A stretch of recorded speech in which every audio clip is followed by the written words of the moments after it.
Friends, it is a matter of great honor for me to address this distinguished gathering of religious scholars and thinkers from across the world, representing various religions and traditions for Samvad on the theme of dialogue for peace, harmony, and security. It is a matter of great satisfaction that over the last 2 years, Samvad has grown from strength to strength. It has brought together diverse scholars and thinkers from all over the world to reflect on challenges that confront humanity today. Societies across the world are facing several questions today. How to avoid conflict? How to address a global challenge like climate change? What lessons do Asian values and democracy hold for the world? How to live in peace and harmony and secure our lives? All these questions are not only timeless and deeply philosophical, they are also relevant to our contemporary world.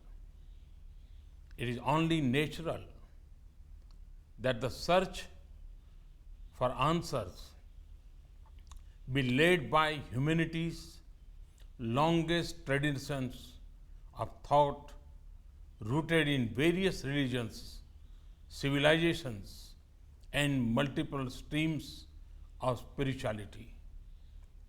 Friends, I'm a product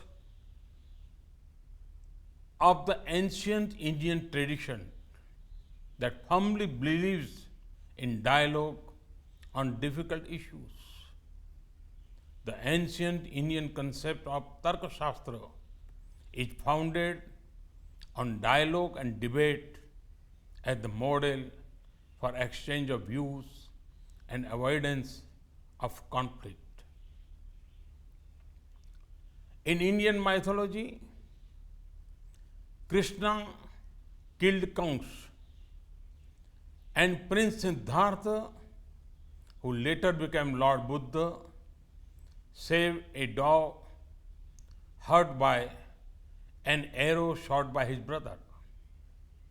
Also, Lord Rama obeyed his father while Bhakta Prahlad disobeyed his father.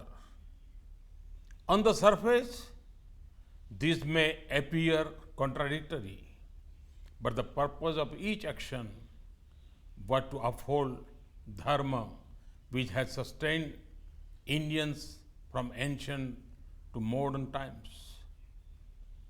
It is only through deep and prolonged dialogue samvad that we may discover hidden synergies and resolve contradictions.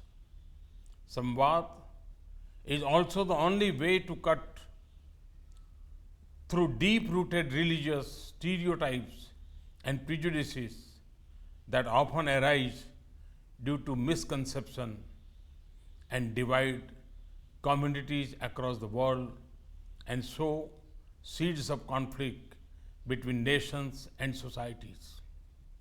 Friends, the Hindu Buddhist philosophies also see nature and its entire creation as one whole. They advocate living in harmony with nature. If man does not nurture nature, then nature reacts in the form of climate change.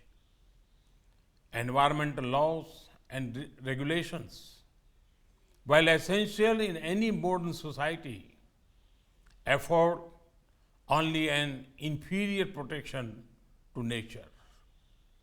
What is needed is harmonious environmental consciousness. Man must to relate nature Man must revere nature, not merely consider it as a resource to be exploited.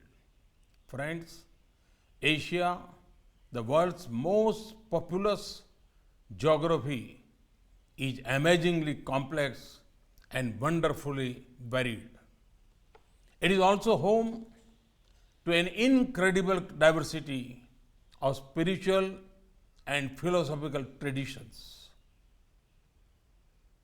As the interconnected and interdependent world of the 21st century battles a number of global challenges from terrorism to climate change, I am confident that the solutions will be found through Asia's oldest traditions of dialogue and debate. My best wishes are with you as you discuss, deliberate, and debate many issues, both practical and philosophical, over these 2 days. I would also like to convey my heartiest congratulations to Sitagu International Buddhist Academy, Myanmar Institute of Strategic and International Studies, Vivekananda International Foundation, the Japan Foundation, and the government of Myanmar for organizing this edition of Samvad. Thank you. Namaste.